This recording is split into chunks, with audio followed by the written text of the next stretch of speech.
Hi there, Lindsay from Prairie Fire here. Just wanted to give a quick thank you on behalf of the staff and board of Prairie Fire to the Composing Winnipeg class at the University of Winnipeg for working with us on this project and for conducting the interviews. As well, a big thank you to all of the authors who took time out of their busy day to be interviewed for this project. Just to let you know, this is a video series, so we will be posting more videos as well, or have already, depending on when you're watching this. So please check our channel for additional content, and we really hope you enjoy. On with the interview.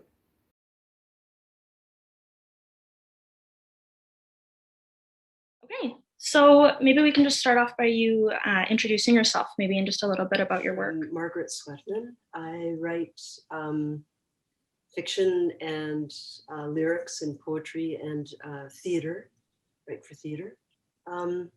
I was teaching at the University of Winnipeg on the faculty of English for 12 or 13, 12 years, I guess. And now I'm focusing 100% on writing. Yeah. Okay, so I know everybody's sick of talking about this pandemic at this point, but have you found it's been hard for you to find inspiration over the last year, or has it been like tough on your career? Or I feel like it's so different for everybody. So it's been great. I was supposed to be involved in a theater project with 3 other theater artists, and one of them lives in Montreal, so we can't bring her here, obviously. yeah, So that's drag, and I'm waiting to hear from her this week to see when we dare try again. yeah, So it's been really horrible for the theater artists. yeah. I can imagine. Real suffering, and but I'm writing the first draft of a novel and getting another novel ready to go into production. And so I got a new chair because my back was going crazy. Yeah, I sit here 7 days a week now. yeah, for sure. So it's like to write a first draft, the pandemic's been marvelous. Yeah, You just got all the live in time it. in the world. Yeah, Yeah. sure. So I mean, I'm really, really missing my family, and I mean, my husband is a musician, and we do music every day for an hour or more, Nice. and we both are actually work alone anyway, so Mhm. we're one of those lucky types Yeah. that. Are you working on any like musical projects right now or any productions, or has that been kind of put on Yeah, hold with well, everything? we did a live stream that we haven't even released yet because the sound was so bad, and we were supposed to have these concerts this winter. Hmm. um, and so everything has been going online. We recorded 7 songs this winter with a bass player at his home, Gilles Hmm. Fournier, and our recording genius in his home, Jamie Sitar. And we recorded them in our living room Hmm. and then mixed, so we'd send. So we managed that.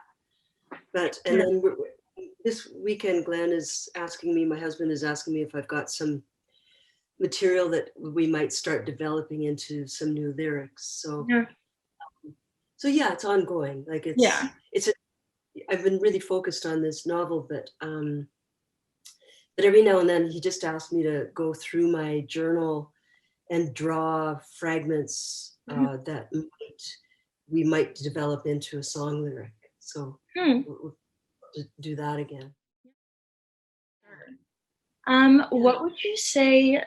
So I'm just kind of curious to know maybe how you became a writer. Was it something that you always knew you wanted to do, or did you start Yes. doing something else and then you changed your mind, or what? Always, always, always, as soon as I learned how to read, I Mhm. wanted to be a writer.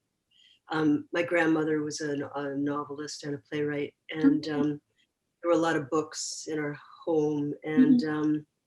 it was just always what I wanted. Yeah. But I did immediately, also as a little kid, get involved in theater, and my first university experience was in theater school at University of Alberta, because Nice. I thought ridiculous. I thought that writing the theater would be my day job, and then I could write, Yeah. but very impractical. But I, but I decided that I didn't have the kind of the stamina, personal strength, inner strength Yeah. to become an actor. So I hide in my room. Yeah. What does the process of writing a novel look like for you? Like, how long does it normally take? Can it take years? How do you? It does take years. Like one of them it was 9 years actually, but I stopped and I wrote a play and I wrote a series of short stories because I got kind of confused by the novel. So it was called The Players, and it was 17th century and it was hard. And so the 9 years it was, but that was putting it aside. I think I put it aside for a whole year at one point. Like, Yeah. when because of COVID, I've written a lot, but I can feel, I think I'm gonna, and I started it in June, and I can feel that in 3 weeks, I'm gonna take a break from it because I have to get another book ready to go to press. And I've been sort of stalling because I can't do two at once. It's writing with your ears, eh? Yeah. So if you are hearing one song, you can't sing the other. Yeah, for sure. Yeah. Yeah. But it does, like even Fox, I think it was at least a year or 2 years. Yeah. Another one was 5 years. Alice, When Alice Lay Down with Peter was 5. And I was working fairly consistently, but I think it's always good to, in the middle of a draft, to try another project, write in another form, short fiction or a play. Yeah. And just to learn more about writing and then come back to it with what novels. And it seems like you do talk a little bit more about the like political, historical kind of issues in some of them. Yeah. Why do you think that's so important for people to read now, as well as important for you to write about? Because obviously you draw inspiration from that. But do you think that it holds some kind of importance for people today as well? Well, I mean, it's really interesting to think about what propaganda is and how dangerous it is. And one of the things is that no one is saying it. You're pretending that this is a declarative truth. And I think that fiction has the opportunity to, with its empathetic model, where you're always imagining another reality, you've got a subject, a person, seeing the story or experiencing the story. And as soon as that happens, you've got responsibility and action and volition. We're always learning that our protagonists are volitional, that they want something. Stories are made up of desire. And so in that, you have a political situation. So I understand your novel Fox has been successful for you. Can you explain maybe just a little bit of the meaning behind the novel? It's an argument. It's again an intersectional or a matrix structure, so that there's a strike, 46 days of the strike in the center, and then all the voices are thrown out of that one central event, and the image really of Market Square. So where there's some of the speeches were, and also that it's an intersectional book in the sense that it's just after the Russian Revolution when what became the NDP was starting in Canada. Yeah. And it was millennial, like it was 100 years ago. And you can feel now again, a new century starting to speed up, you know? For sure. With all the trouble. And so we're seeing, so it was so I chose a lot of voicings. I was very interested and with very little, narrative can get really boring to read and to write.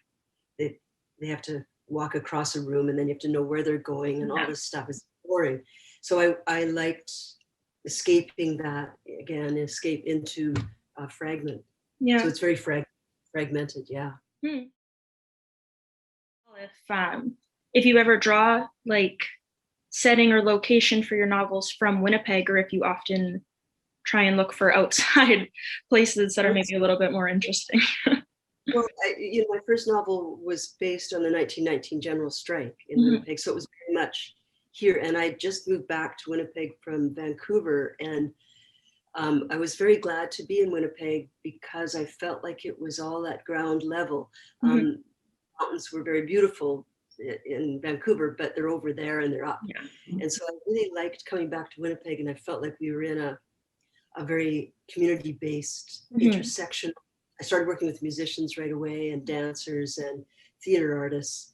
And that's one thing about Winnipeg, is that it's interdisciplinary. For sure. And yeah, so Winnipeg, and then I write a lot about Lake of the Woods, where I kind of, where I raised my kids every summer. Mm-hmm. And so I think we have these places in our imagination that become our dream place. Or authors, sorry, that you've worked with or that you find really relate to your writing style or complement your writing style nicely? There's a writer named Deborah Levy, who is a British writer, and she's also a playwright. And I've been studying, it's Swimming Home.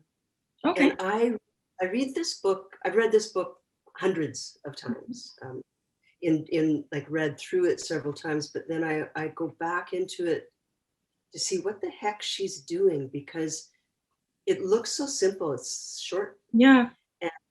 And it is absolutely amazing what she's doing with lighting and pacing and again, fragments that she assembles into a narrative. So it's like those those books where you would draw a man walking across the street and you flip them. Yeah. It's like that. It's just like, and how does she assemble this action through these tableaux? It's and then I'm reading Samuel Beckett, because he's the biggest genius, and Virginia Woolf's Jacob's Room. So I mean, there are these giant books, and then you kind of look at Levy-O, and it's a more contemporary book, and like, how did you do that? Yeah. What's been your favorite novel that you've written? Is there one that's really stood out to you or has the most important? Well, I have a lot of respect for my novels. They're sort of like offspring or something. You love your offspring. I particularly like Mr. Jones, which is my last published one, because I always want to know how to do a reveal. So, and we reveal like what was really going on. And I've always wanted to do that. And I think that book does that. I think it has this surprise ending. Yeah.